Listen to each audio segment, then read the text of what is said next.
Assalamualaikum warahmatullahi wabarakatuh dan salam sejahtera.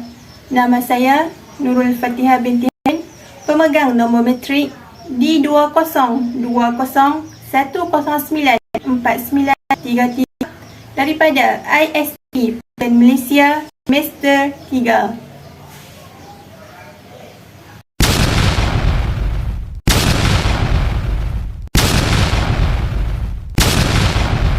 Pemisahan India-Pakistan 1947. India dan Pakistan merupakan dua negara terletak di antara Asia dan Asia Tenggara yang terletak dalam suatu kawasan iaitu Asia Selatan. Negara-negara yang secara geografi berdekatan dengan India dan Pakistan antara lain adalah Sri Lanka, Burma, Afghanistan dan China. Sebelum terpisah menjadi dua negara yang berbeza seperti saat ini, India dan Pakistan merupakan satu negara yang sama. Akan tetapi, ketika Inggeris pada tahun 1947 memberikan kemerdekaan kepada negara tersebut, terdapat perbezaan pandangan di antara tokoh-tokoh nasionalis Hindu dan Muslim mengenai status India pada masa akan datang. Oleh kerana perbezaan tersebut, maka pada tahun 1947, India dan Pakistan telah terpisah menjadi dua negara yang berbeza.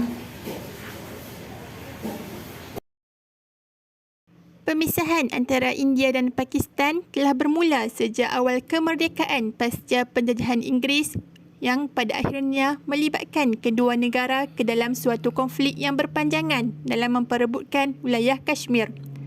Sebagai wilayah kerajaan, Kashmir diberikan hak oleh Inggeris untuk menentukan nasib sendiri sama ada bergabung dengan India ataupun Pakistan atau menjadi negara yang merdeka. Maharaja Hari Singh sendiri yang merupakan penguasa Kashmir menginginkan untuk memisahkan diri baik dari India maupun Pakistan. Oleh yang demikian, Pakistan telah menuntut Kashmir sebagai bahagian dari negaranya berdasarkan pada jumlah penduduk yang majoritinya beragama Islam. Manakala India pula menuntut Kashmir merupakan bahagian wilayahnya dengan alasan adanya permintaan bantuan tentera India oleh Maharaja Hari Singh untuk menghadapi suku-suku Muslim yang melakukan penyerangan terhadap wilayah kekuasaannya. India yang pada saat itu dipimpin oleh Perdana Menteri Jawaharlal Nehru bersedia mengirimkan bantuan hanya jika dinyatakan bahawa Kashmir secara rasmi bergabung dengan India. Oleh kerana itu, pada tanggal 27 Oktober 1947, Maharaja Hari Singh secara rasmi menyetujui penggabungan dengan India dengan mengabaikan kehendak rakyatnya. Penyerangan yang dilakukan suku-suku Muslim tersebut pada akhirnya menyebabkan terjadinya perang antara India dan Pakistan di akhir tahun 1947.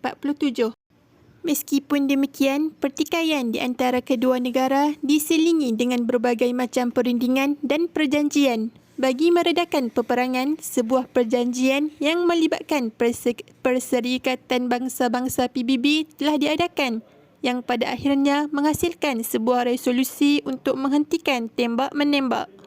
Konflik tersebut telah membawa India dan Pakistan ke dalam beberapa perang yang akhirnya mengantarkan mereka ke dalam perundingan-perundingan. Perundingan pertama terjadi pada tahun 1949 yang menimbulkan keluarnya resolusi PBB. Kedua, perundingan Tashkent pada tahun 1966 dan ketiga, Perjanjian Simla pada tahun 1972. Perundingan yang terjadi pada tahun 1949 dan tahun 1966 ini melibatkan pihak-pihak asing untuk menyelesaikan persengketaan di antara keduanya. Pihak asing ini telah berusaha untuk mendamaikan keduanya dengan cara menjembatani perundingan-perundingan. Pada awal konflik iaitu pada tahun 1947, PBB berusaha untuk mendamaikan keduanya dengan jalan mengeluarkan resolusi untuk penghentian baku tembak. Kemudian, pada perang tahun 1965, Uni Soviet berusaha mengadakan konferensi Tashkent. Keterlibatan pihak asing untuk mendamaikan kedua negara tersebut boleh dikatakan gagal kerana pada tahun 1971 terjadi kembali perang antara India dan Pakistan.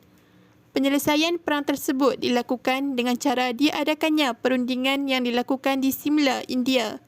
Berbeza dengan penyelesaian perang sebelumnya, yakni terdapat campur tangan pihak asing Pada perjanjian semula, tidak ada campur tangan Amerika Syarikat, PBB ataupun Uni Soviet. Perundingan ini merupakan kesedaran di antara kedua belah pihak untuk mengakhiri persengketaan di antara keduanya. Akhirnya, konflik yang melibatkan dua negara iaitu India dan Pakistan dalam memperebutkan wilayah Kashmir telah menemui jalan penyelesaian.